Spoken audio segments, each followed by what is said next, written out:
Mendapat pelayanan vaksinasi menjadi hak semua masyarakat, mulai dari anak-anak, remaja hingga orang tua. Tak terkecuali juga termasuk bagi warga penderita disabilitas dan orang dengan gangguan jiwa atau ODGJ. Namun di Kabupaten Musirawas pelaksanaannya belumlah maksimal.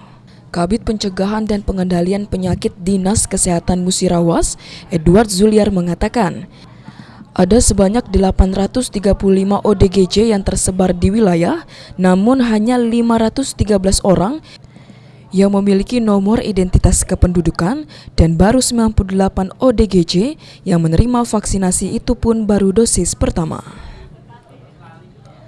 Ada beberapa faktor yang menyebabkan cakupan vaksinasi COVID-19 untuk warga disabilitas dan ODGJ masih rendah.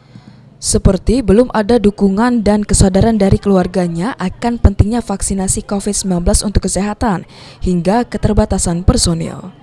Pasalnya, untuk memberikan vaksinasi bagi ODGJ butuh dukungan dari semua pihak. Ya, kembali lagi kepada pihak keluarga. Tolonglah keluarga kita yang dengan keterbatasan itu bisa kita bantu untuk juga mendapatkan vaksinasi. Karena dia pun punya hak untuk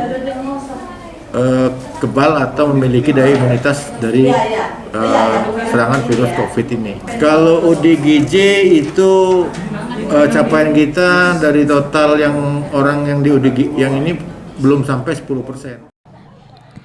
Masyarakat diminta untuk mencatat dan kemudian melaporkannya ke petugas kesehatan yang nantinya akan didatangi oleh petugas kesehatan untuk diberikan vaksinasi COVID-19.